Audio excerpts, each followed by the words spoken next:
Baik, Assalamualaikum warahmatullahi wabarakatuh. Waalaikumsalam warahmatullahi wabarakatuh. Selamat sore kakak-kakak semuanya. Salam pramuka. Alhamdulillahirabbil alamin wassalatu wassalamu ala asrofil anbiya'i wal mursalin wa ala alihi wa sahbihi ajma'in amma ba'du. Pertama-tama marilah kita panjatkan puja dan puji syukur atas kehadiran Allah Subhanahu wa taala karena limpahan rahmatnya, limpahan karunia-Nya sehingga kita masih bisa bertatap muka walaupun lewat Zoom meeting. Pada kesempatan kali ini saya akan memaparkan materi tentang perencanaan kerja. Sebelum saya lanjutkan, alangkah baiknya saya akan memperkenalkan diri terlebih dahulu kepada kakak-kakak semuanya. Mungkin masih banyak kakak-kakak yang asing melihat saya. Baik, perkenalkan, nama saya Farhan Amin dari Gugus Depan SMK Negeri 2 Cilacap. Alamat rumah saya di Jalan Kalidonan, RT 01 RW 13, Kelurahan Donan, Kecamatan Cilacap Tengah, Kabupaten Cilacap. Demikian perkenalan dari saya. Selanjutnya kita masuk ke sesi pemaparan.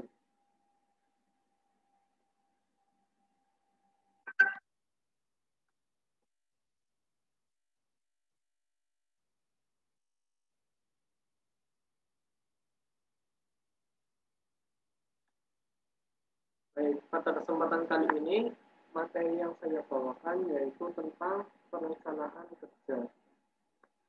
Ini perencanaan kegiatan. Sebelum suatu kegiatan, baik kegiatan kecil maupun kegiatan besar berjalan, pastinya sudah terpikirkan untuk mengadakan kegiatan tersebut, ataupun sudah dirilis dalam papan program kerja. Suatu kegiatan tanpa adanya perencanaan, maka kegiatan tersebut tidak akan berjalan. Kenapa? Karena ketika kita ingin melaksanakan kegiatan, maka kita ada yang namanya konsep kegiatan. Tidak hanya konsep, banyak hal yang penting yang harus direncanakan lalu dilaksanakan agar kegiatan tersebut berjalan dengan teratur. Misalkan kita akan mengadakan kegiatan LPK, anggaran kegiatan tersebut kan kita dapat dari WhatsApp dan itu anggarannya tidak sedikit, melainkan sangat banyak bagi kita. Jika kita tidak bisa mengolah anggaran tersebut, maka akhirnya nanti akan kacau. Maka dari hal tersebut perlu adanya yang namanya perencanaan kegiatan. Tidak hanya di satu bidang saja, namun di bidang lain pun harus berencana terkonsep dengan rapi dan teratur agar kegiatan berjalan dengan baik. Dalam menyelenggarakan kegiatan diperlukan beberapa tahapan. Kegiatan tersebut berjalan sesuai arahnya. Tahap-tahapan tersebut yaitu satu, planning atau merencanakan. Yang kedua, organizing atau mengorganisasikan.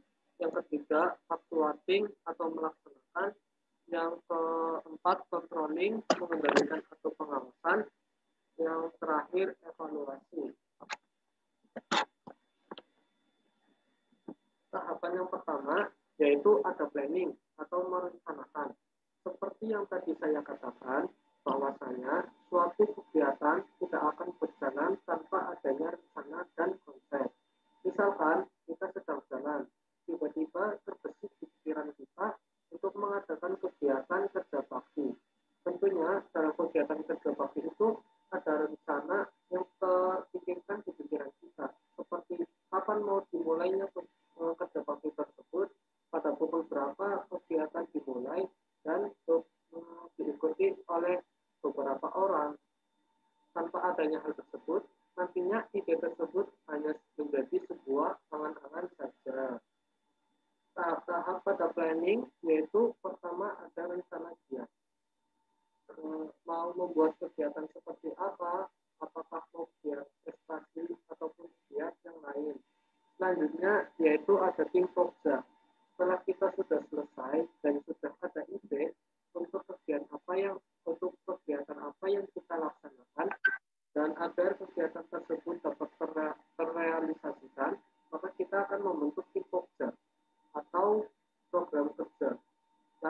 Setelah membentuk tim kerja, kita menentukan dan menetapkan tujuan apa yang ingin kita capai agar kegiatan ini dapat bermanfaat bagi diri kita, bagi orang lain, dan bagi sekitarnya. Misalkan, seseorang mengikuti kegiatan LPK atau latihan pengembangan kepemimpinan. Orang-orang tersebut nantinya akan diasah untuk mempunyai jiwa seorang pemimpin, jiwa leadership yang dapat berguna bagi lingkungan sekitar dan untuk diri sendiri. Dan tujuannya tidak hanya satu, namun ada yang lain. Setelah menetapkan tujuan, kita lanjut ke pra. Setelah pra, kita lanjut ke tahap membuat kajian atau analisis kondisi dan kebutuhan. Di situ kita mengkaji dan menganalisis apa sih yang perlu kita butuhkan agar kegiatan tersebut berjalan lancar tanpa adanya kekurangan. Dan kita harus mengetahui kondisi itu bagaimana. Sekarang di musim wabah begini, yang mana virus COVID-19 masih ada di sekitar kita, maka agar kegiatan tetap berjalan dan tetap stay healthy, maka kita harus bisa memanfaatkan teknologi sekarang. Dengan cara apa? Yaitu dengan cara memanfaatkan aplikasi meeting seperti Zoom, Google Meet, ataupun sejenisnya. Kita itu sebagai seorang pramuka harus bisa beradaptasi di era sekarang, harus bisa memanfaatkan teknologi sebaik mungkin agar menghasilkan kegiatan positif bagi kita. Setelah kita mengkaji dan menganalisa, kita mempertimbangkan dukungan pihak lain, yaitu seperti rekan-rekan andalan kita ataupun staf sekretariat, agar andalan atau staf sekretariat dapat mengetahui kegiatan apa yang akan kita laksanakan dan mungkin saja bisa memberi saran untuk kegiatan tersebut serta mendukung agar kegiatan dapat berjalan dengan baik. Setelah mempertimbangkan dukungan, lalu kita mengidentifikasikan kekuatan, kelemahan, dan hambatan kegiatan. Kita harus mengetahui seberapa kekuatan agar kegiatan dapat berjalan. Apa kelemahan kegiatan tersebut? Seperti di era sekarang, ada beberapa kegiatan kita laksananya secara online, yaitu seperti LPK, rapor, dan lain-lain. Tentu saja kegiatan tersebut ada kelemahannya, apalagi kita laksanakan secara online, yang dimana semua lokasi peserta berbeda-beda dan kualitas jaringan internet pun di tempat teman-teman pun berbeda. Itu menjadi salah satu kelemahan dan hambatan kegiatan kita ketika dilaksanakan secara online. Memang kegiatan offline lebih mengasihkan ketimbang kegiatan online. Tapi mau gimana pun, kita sebagai pramuka harus bisa beradaptasi dengan era sekarang. Setelah mengidentifikasi, kita lanjut ke tahap mempelajari. Pada tahap ini, semua ide yang telah kita tuangkan untuk kegiatan ini, kita pelajari. Kapan mulai geraknya, kapan mulai rapat persiapannya, siapa saja nantinya yang dimasukkan ke server, dan lain-lain.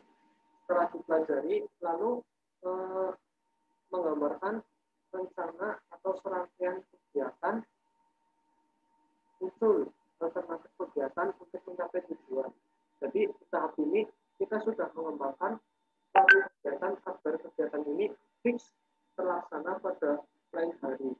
Semua ide yang dapat kita kembangkan, mulai dari mengkonsep kegiatan, mengatur konsumsi, mendesain maskot ataupun template atau brosur di bidang TikTok ataupun di bidang lain-lainnya. Setelah itu kita kembangkan, nanti muncul alternatif kegiatan agar kegiatan dapat tercapai tujuannya. Itu teman-teman. Itu yang kedua, ada organisasi. Membentuk kepanitiaan sesuai kebutuhan, mengelola sumber daya manusia untuk mempersiapkan kegiatan. Jadi pada tahapan ini kita membentuk kepanitiaan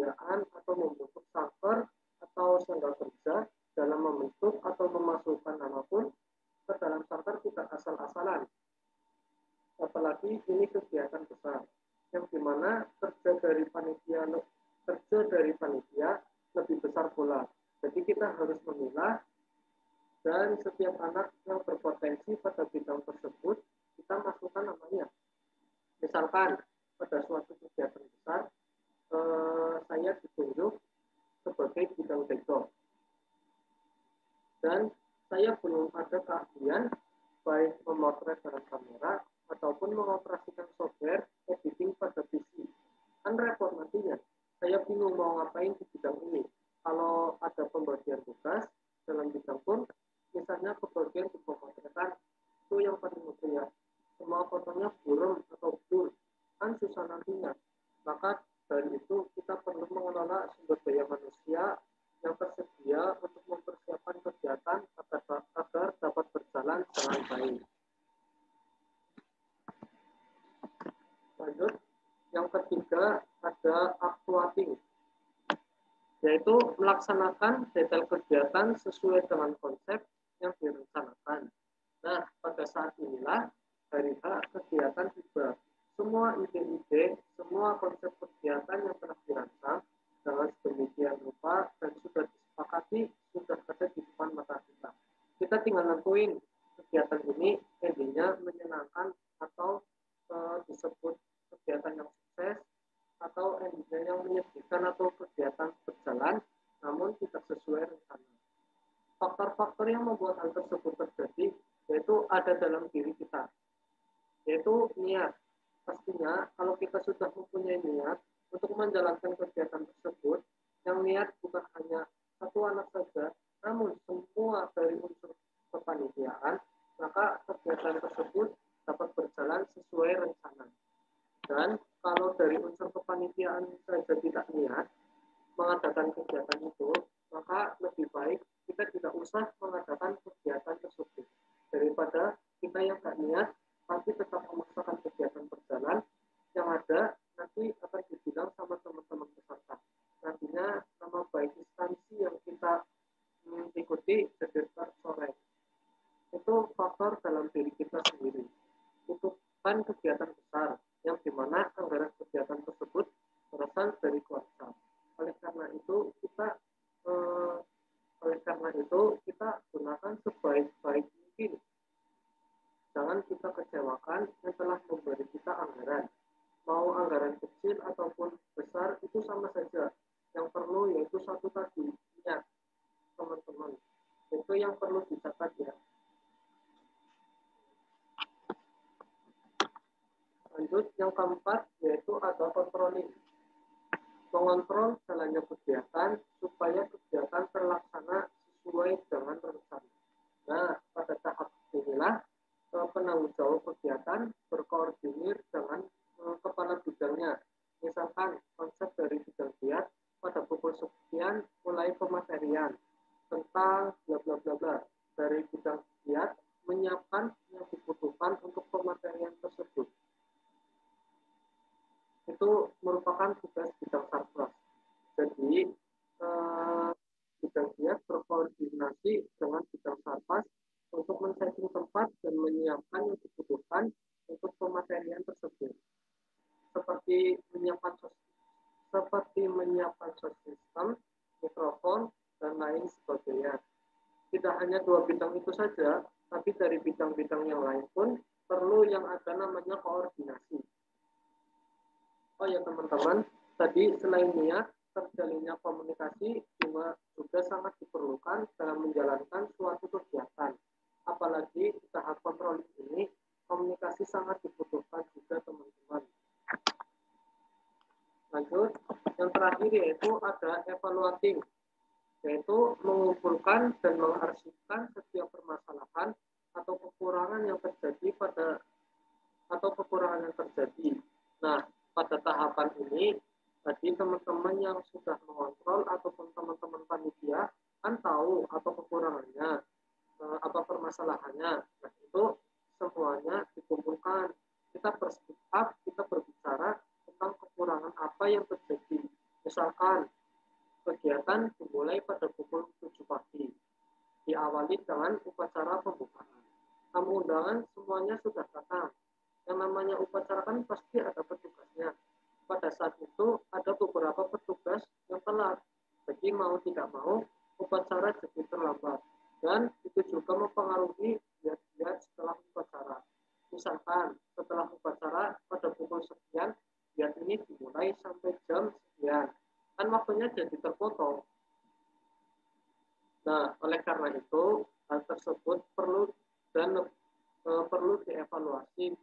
Kita carikan solusinya agar kegiatan kedepannya lebih sempurna dan lebih maksimal dalam menjalankan. Kalau kita telah melaksanakan kegiatan dan kegiatannya berjalan sukses, kan kita ada rasa bangga. Kita senang dengan hasil tersebut yang dipersiapkan dari jauh-jauh hari dengan menguras waktu, tenaga, dan pikiran. Jadi kita merasa hal tersebut tidak terbuang sia-sia. Begitu teman-teman.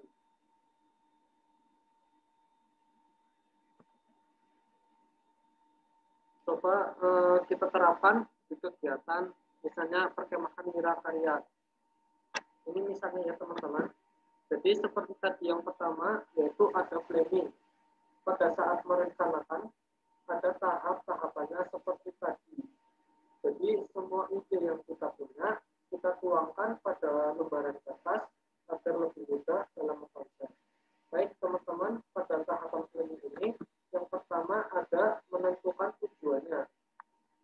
Misalkan salah satu tujuannya yaitu untuk sarana mempertemukan anggota pramuka penegak dan perdega di seluruh Kabupaten Cilacap guna bertukar pengalaman, mempererat tali persaudaraan, dan pengaplikasian bakti kepada masyarakat.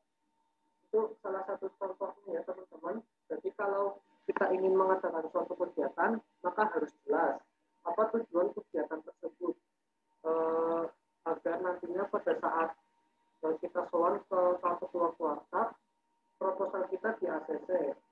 Hal tersebut perlu dikondisikan ya teman-teman, itu perlu adanya tujuan dalam suatu kegiatan.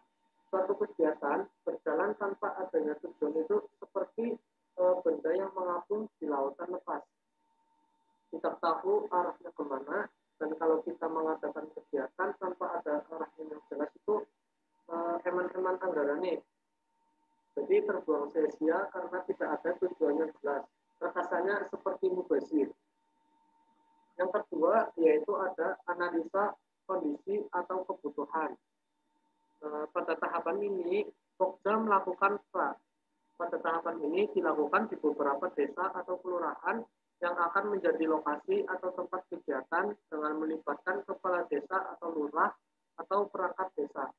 Kalau melaksanakan kegiatan offline itu sangat perlu, apalagi di era sekarang di mana kita masih hidup berdampingan dengan virus corona.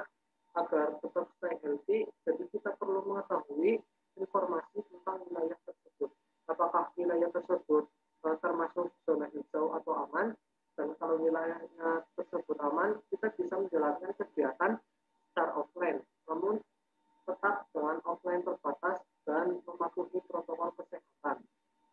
Walaupun wilayah tersebut zona merah ataupun banyak kasus COVID-19, maka mau tidak mau kegiatan tersebut kita jalankan secara online.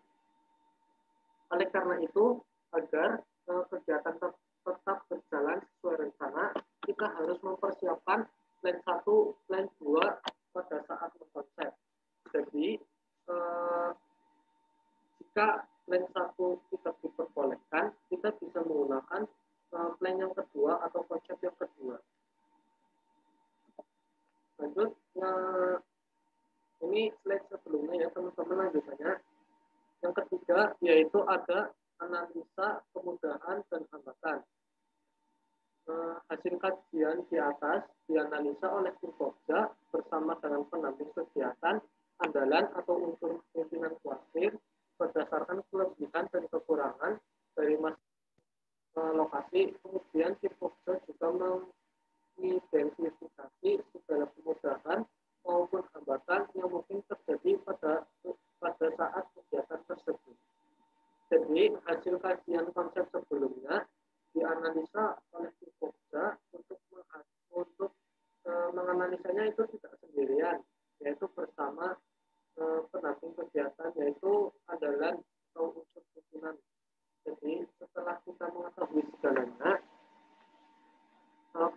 rintangan dan hambatan dari masing-masing lokasi. Kita sudah mempunyai gambaran nih apa saja hambatan dan kemudahannya.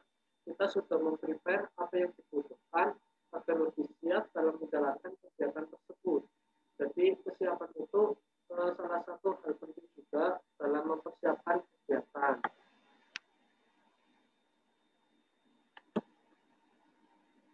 Baik, saya lanjutkan teman-teman. Selanjutnya pada poin keempat ada mengembangkan rencana kegiatan. Pada tahapan ini, tim Pokja merumuskan secara lengkap. Nah, jadi pada tahapan ini, ide-ide yang sudah kita tuangkan lalu dirumus oleh tim Pokja secara keseluruhan agar dapat menghasilkan hasil yang maksimal, agar kegiatan terkonsep dengan sedemikian rupa. Selain ada poin-poin di atas, kita juga harus mengembangkan draft konsep kegiatan atau grand vision kegiatan dengan mempertimbangkan kajian tahap sebelumnya.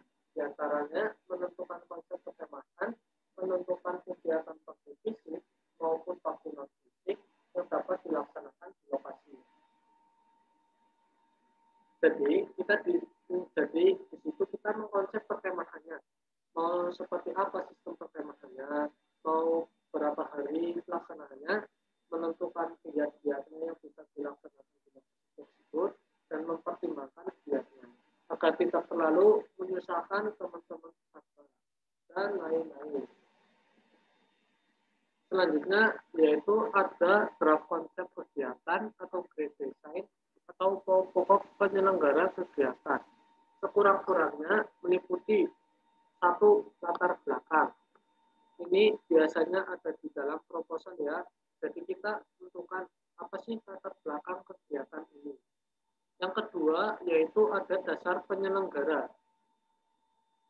Biasanya isinya yaitu terkait undang-undang ataupun tentang anggaran dasar ataupun tentang keputusan Keluarnas.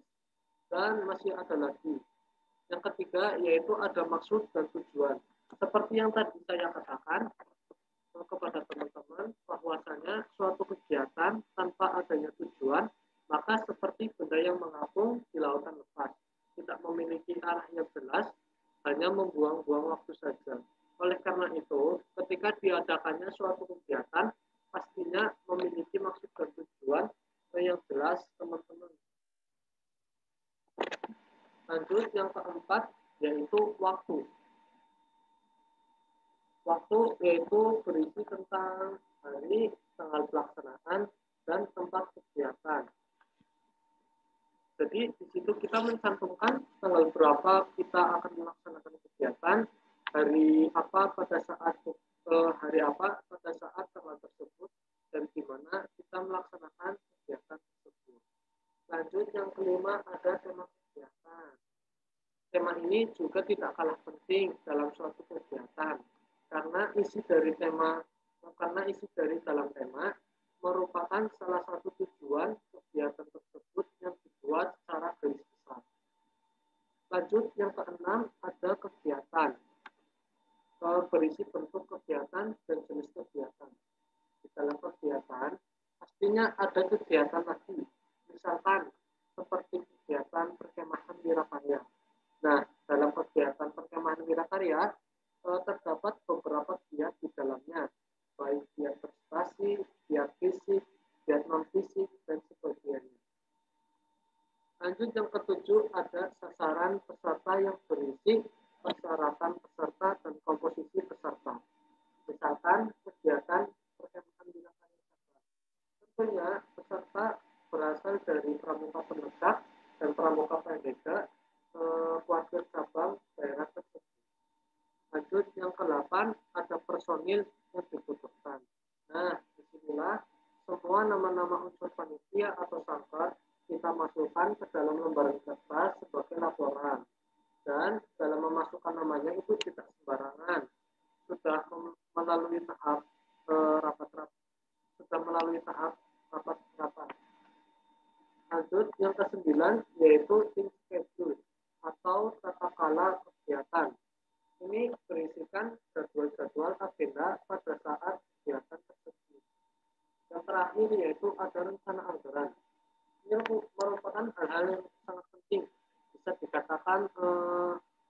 sangat vital, apalagi kalau anggaran berasal dari dana swasta. Tentu nantinya akan dipertanggungjawabkan dengan membuat SPJ. Oleh karena itu, dari awal kita harus mengelola anggaran dengan baik dan menyimpan nota sebagai laporan ataupun menyimpan catatan-catatan lain yang terkait dengan jual beli, yang terkait dengan beli-beli bahan, beli-beli barang yang dibutuhkan pada kegiatan tersebut, yang nantinya akan dibuat sebagai bahan laporan. Lanjut teman-teman di pasca kegiatan. Yang namanya pasca kegiatan pastinya ada laporan penanggung jawab. Di sini selaku PJ membuat laporan yang berisi kegiatan tersebut, bahwa kegiatan tersebut sudah terlaksana dan menyampaikan hambatan serta solusi agar kegiatan kedepannya lebih maksimal, serta melaporkan bahwa anggaran kegiatan tersebut sudah digunakan dan dikelola dengan maksimal. Selain membuat laporan, pastinya ada yang namanya evaluasi seluruh rangkaian kegiatan tersebut, apa yang kurang, apa yang menjadi hambatan, dievaluasi agar kedepannya lebih baik dan pastinya sudah ada rekomendasi. Lanjut, norma dan new normal. Dalam merancang suatu kegiatan, pastinya lebih menyenangkan jika kegiatan itu dilaksanakan dengan offline atau bertatap muka secara langsung. Apalagi kegiatan besar yang diikuti oleh ratusan peserta. Tentu pastinya itu sangat menyenangkan karena dapat bertemu secara langsung dengan teman-teman baru, bisa saling bertukar pengalaman ataupun menjadi teman ngobrol. Namun era sekarang sudah berbeda. Era di mana teknologi berkembang pesat dan kita harus bisa memanfaatkan sebaik mungkin untuk hal-hal positif dan menghindari hal-hal negatif. Karena era sekarang jika ada berita terbaru, maka tidak ada 5 detik berita tersebut sudah bisa diketahui oleh seluruh orang. Itulah kehebatan internet. Namun di balik itu banyak hal-hal negatif yang memarah. Itu yang teman-teman perlu diwaspadai. Oleh karena itu kita harus bisa memanfaatkan internet dengan sebaik mungkin. Mungkin dulu sebelum corona, sekarang ada kegiatan yang dilaksanakan secara online. Semua kegiatan dilaksanakan secara offline. Namun di era sekarang, yang mana kita masih hidup berdampingan dengan virus corona, memaksakan kita untuk tetap di rumah, mengurangi mobilitas dan sebagainya. Oleh karena itu, semua kegiatan yang harusnya dilaksanakan secara offline terpaksa kita laksanakan secara online agar tetap berjalan dan tetap stay healthy. Mungkin untuk awal-awal kita merasa ini sangat sulit, tapi mau dimanapun kita sebagai pramuka harus bisa beradaptasi dengan era sekarang. Kita tidak boleh stuck di situ aja. Kita harus bisa mengimbangi zaman. Oleh karena itu, agar kita tetap bisa melaksanakan kegiatan, kita harus bisa memanfaatkan teknologi dengan sebaik mungkin.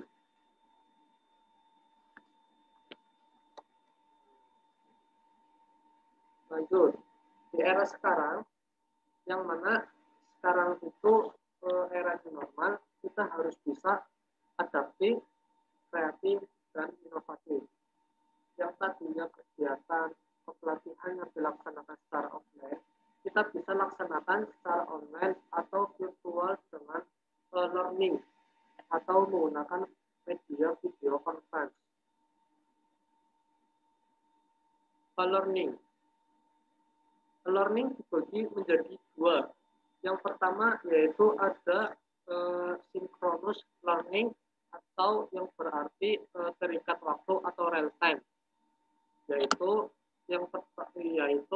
kita bertatap maya, berdiskusi, mendemonstrasikan drill, praktek, web conference dan lain-lain dengan memanfaatkan aplikasi seperti Zoom Meeting, Microsoft Teams, Google Meet, Instagram Live, ataupun aplikasi sejenisnya.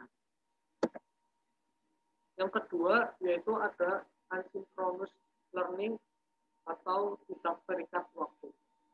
Asynchronous learning dibagi menjadi dua, yaitu yang pertama ada personal, yaitu membuat konten tutorial, video pembelajaran, games, dan lain-lain. Yang kedua ada kolaboratif interpersonal, yaitu kita serta aktif dalam chatroom, diskusi forum, kolaboratif project, community of parties. Kuncinya yaitu kuasai teknologi. Nah, ini dia kuncinya teman-teman. Di era sekarang, era new normal yang dimana pemanfaatan teknologi sangat diperlukan. Jadi kita harus bisa menguasai teknologi tersebut. Kita harus bisa move on dari era-era sebelumnya dan kita bisa beradaptasi di era sekarang. Sudah, mungkin ada yang ingin ditanyakan dari teman-teman.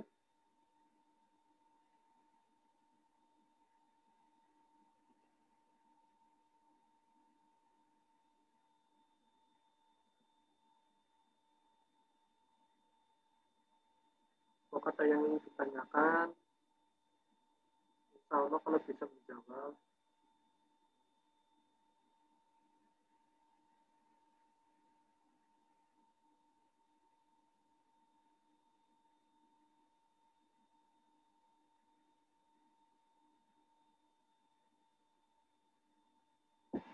Nah, itu tadi materi-materi yang bisa saya bawakan.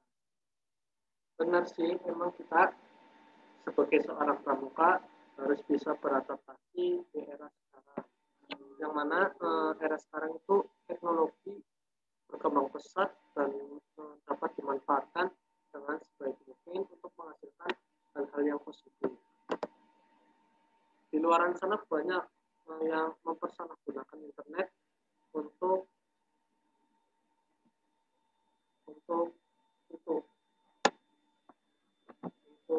menipu atau untuk hal-hal negatif yang lain.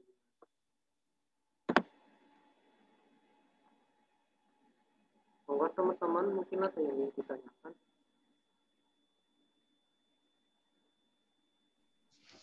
Maaf Kak, saya boleh tanya? Oh.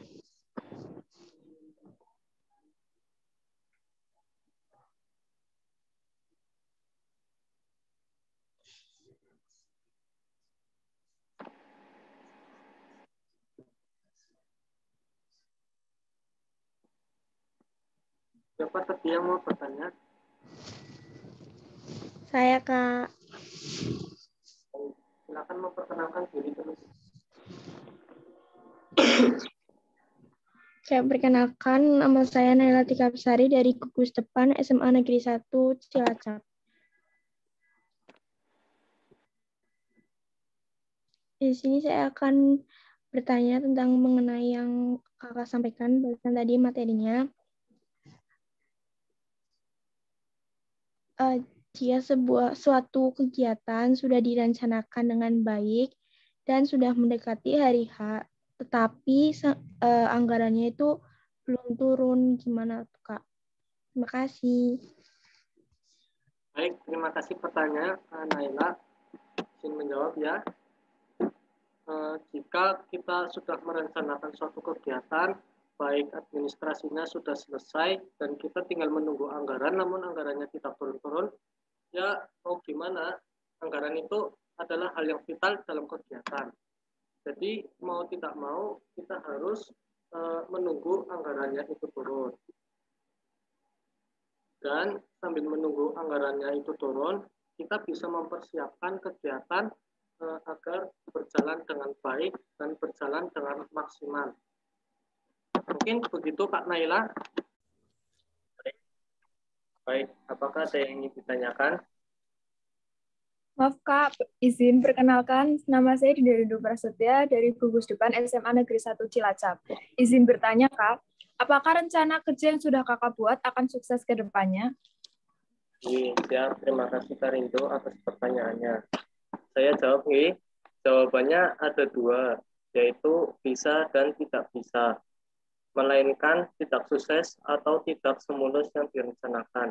dikatakan bisa atau sukses, yaitu apabila kita melaksanakan tupoksinya masing-masing sesuai dengan struktur atau jabatan kita di dalam sangkar tersebut.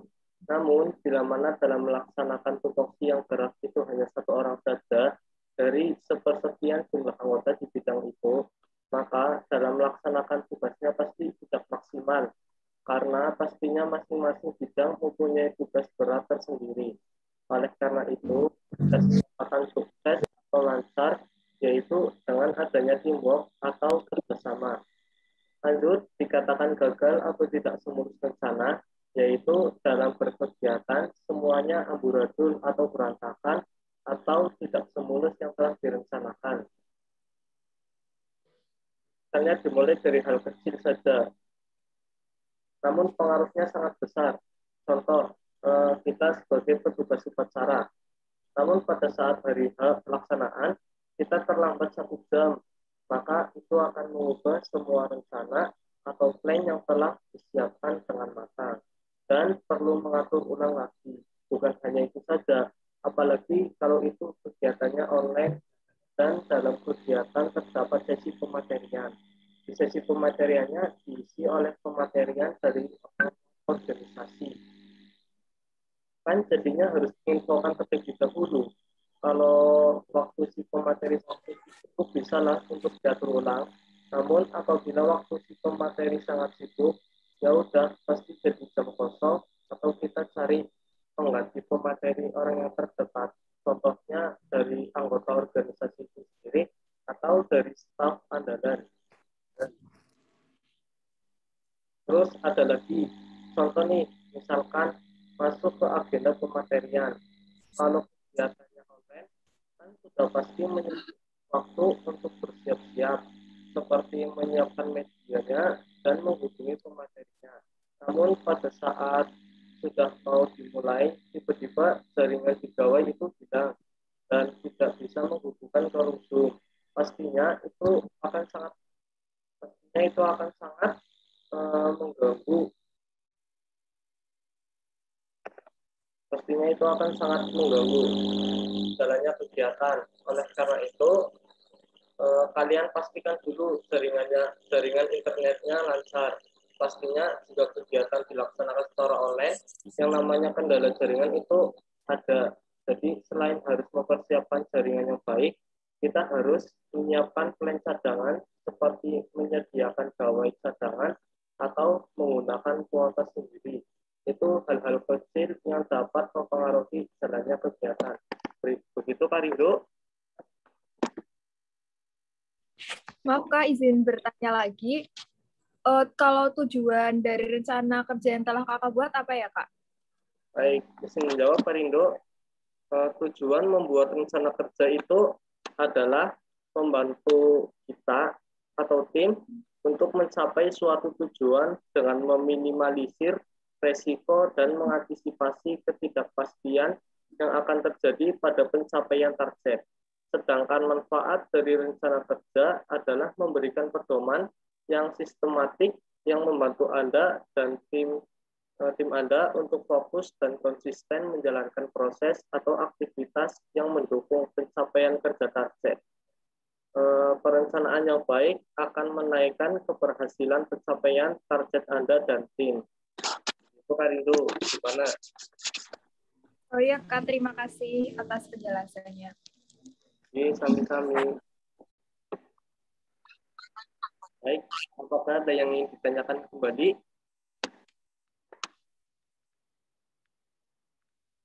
Saya Kak, perkenalkan nama saya Junsa Fitrokoso dari gugus depan SMA Negeri 1 Cilacap. Izin bertanya, jelaskan syarat-syarat rencana yang efektif. Terima kasih Kak. Baik, terima kasih Kak Ajun atas pertanyaannya. Izin menjawab ya Kak. Tadi pertanyaannya, jelaskan syarat-syarat rencana yang efektif. Jelaskan syarat-syarat rencana yang efektif. Baik. Rencana yang memenuhi syarat-syarat tertentu yang dapat dinilai dari segi 1. Kegunaan. Rencana akan efektif apabila rencana itu berguna untuk mencapai tujuan yang telah ditetapkan. 2. Ketepatan waktu. Rencana akan efektif kalau rencana tersebut mampu menjamin ketepatan waktu pelaksanaannya. 3. Biaya rencana efektif adalah rencana yang disusun dan pelaksanaannya tidak memerlukan biaya yang tinggi yang melebihi hasil yang akan dicapai. Keempat, stabilitas adalah rencana yang tidak dirubah sampai jangka waktu tertentu. 5. Lengkap, terpadu, secara koordinasi konsisten dalam pelaksanaannya. Terakhir yaitu tanggung jawab dalam pelaksanaannya dan dapat dipertanggungjawabkan. Begitu Kak Jun. Iya Kak, boleh bertanya lagi? Ini monggo. Siapa yang membuat perencanaan dalam suatu kegiatan di organisasi? Baik. Saya menjawab ya Kak. Perencanaan semata-mata bukan fungsi top manager. Memang top manager mencurahkan lebih banyak waktu untuk membuat rencana daripada manajer tingkat menengah dan bawah. Tapi kenyataannya setiap manajer harus membuat rencana untuk dilaksanakan dalam wewenangannya dan di bidang bekerja. Perencanaan yang disusun harus bersifat fleksibel, karena jika tidak meramalkan keadaan yang akan datang, sering masih dapat meleset. Oleh karena itu, perencanaan harus memperhatikan perubahan-perubahan yang akan dialami dengan tidak merusak seluruh rencana yang telah dibuat. Begitu Kak Jun. Siap Kak, terima kasih atas jawabannya. Sami-sami. Nggak di sini. Baik, apakah ada yang ingin ditanyakan lagi? Silahkan. Saya Kak. Monggo. Perkenalkan, nama saya Rosa Ramadhani dari gugus depan SMK Negeri 2 Cilacap. Izin bertanya, jelaskan hubungan perencanaan dengan rencana. Terima kasih, Kak.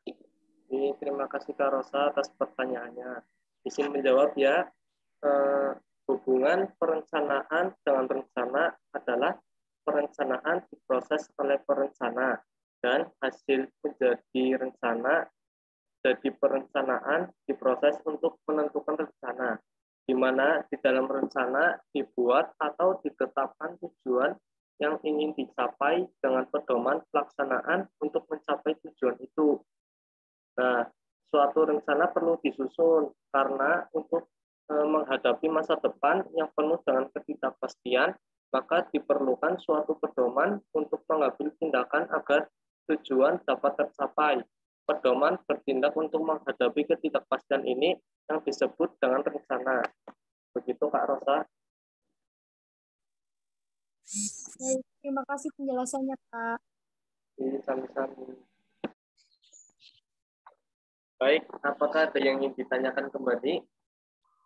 Saya Kak, izin Kak perkenalkan, nama saya Rizky Kurniawan Prasojo dari gugus depan SMA Negeri 1 Cilacap. Izin bertanya, apa sih yang dimaksud dengan rencana kerja? Terima kasih Kak. Baik, terima kasih Kak Rizky atas pertanyaannya. Tadi pertanyaannya adalah apa sih yang dimaksud dengan rencana kerja? Jadi rencana kerja adalah serangkaian proses sistematik yang ditampilkan dalam bentuk aktivitas kegiatan yang bisa membantu Anda dan tim mencapai tujuan. Dalam kegiatan rencana kerja akan membantu Anda mengerjakan tugas dan mencapai target kegiatan dengan teratur, sistematis, dan terstruktur. Dalam rencana kerja, Anda membagi proses menjadi tugas-tugas kecil yang ringan sekaligus memberikan gambaran mengenai apa yang hendak dicapai dan apa yang dibutuhkan untuk mencapainya. Ada pepatah yang berbunyi, dengan perencanaan yang baik, berarti 70% pekerjaan telah dilaksanakan. Pepatah lain mengatakan, gagal merencanakan berarti merencanakan kegagalan. Jelas, kedua pepatah ini mengisyaratkan pentingnya suatu perencanaan. Jika berhasil membuat perencanaan dengan baik, maka hampir dapat dipastikan kesuksesan kegiatan berada di genggaman tangan kita. Sebaliknya, gagal dalam menyusun suatu Gagal dalam menyusun perencanaan suatu kegiatan sama artinya dengan merencanakan kegiatan, sama dengan merencanakan kegagalan kegiatan itu sendiri. Begitu Kak Rizky. Terima kasih atas pertanyaannya. Baik, kalau nggak ada yang ditanyakan lagi, demikian pemaparan materi dari saya. Bila ada tutur kata yang kurang berkenan, saya dari lubuk hati yang paling dalam, mohon maaf sebesar-besarnya. Wabillahi taufiq wal hidayah. Wassalamualaikum warahmatullahi wabarakatuh. Waalaikumsalam warahmatullahi Waalaikumsalam warahmatullahi wabarakatuh.